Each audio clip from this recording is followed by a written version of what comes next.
دا ورور وایي چې کور کې راته په مخه واړه وي چې انټرنیټ ولګوه نو ویې لګوم او که نه ګوره دا خبره یاده کړه چې انټرنیټ کې ښه هم شتي او بد هم شتي چې څوک یې ښه استعمالوي جو ښه دی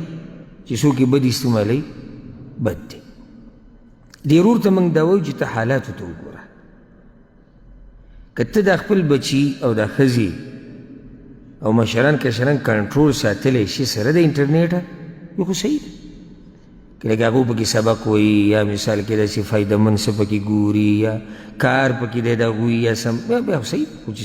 تا دا یقیني چې ځای کنټرول ساتلی شي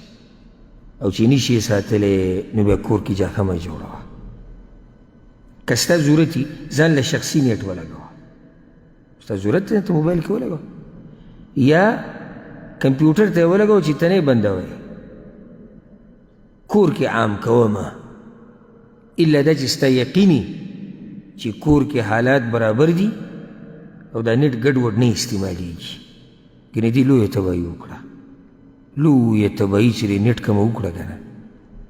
نه بل یو کس دي چې وخندل یعنې د بعضو خلکو د حالات ما ته د هغوی ملګري خبره کوله کور کې راسه ناست وی زمونږ هغه خپل دی وی خندل وی چې کور ته مې ټلیفون وکړو لور راته ووایي 12 کاله لورې ده وی هغې راته وایي چې آیفون 14 راولېږه او وی خندل ورسره دا د خندا خبره خو نه ده جنۍ د 12 کالو په عمر کې به آیفون 14 باندې څه کوي ضرورت ته ده که تعلیم له استعمالوي کور کې ولګوه د مور پلار د نظر لاندې دي تعلیم کې استعمال کړي سبق اوري لږ وخت له مثال کې کارټون ګوري ماشومانان یو گیم دوه کوي هېڅ خبره نه خو چې د مور پلار د نظر لاندې و چې جنۍ له ته آیفون ورکړي او نیټ دې ورته پرې کړی نو بوډا سړی دې نیټې ګډوډ کړي بوډاګانې ګډوډ کړي دي پکې او دا پیغله جنۍ ده او دغه ځوان هلک دی او د فتنو دور دی نو یره ډېره ده یره څه ده ډېره ده او صرف یو حدیث به راته ووایم ناشنا حدیث دی رسول صلی الله علیه وسلم وایي من ترک شیئا لله عوضه الله خیرا من څوک چې د الله دپاره څه شی پرېږدي الله ورله د هغې نه ښه څه ورکړي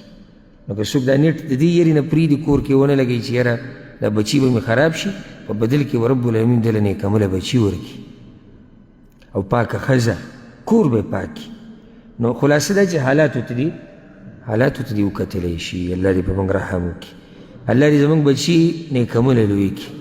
الله دې زموږ د زنانو زموږ د لوڼو زموږ د میندو خویندو حفاظت وکړي او څوک چې زموږ ځوانان او زموږ جنکۍ زموږ زنانه خرابول غواړي رب العالمین دې تباه و برباد کړي والله دې زموږ ځوانان د نشو تماشو نه وساتي او زموږ جنکۍ دې الله د بې پردګۍ نه وساتي او موږ دې الله په دین باندې پوه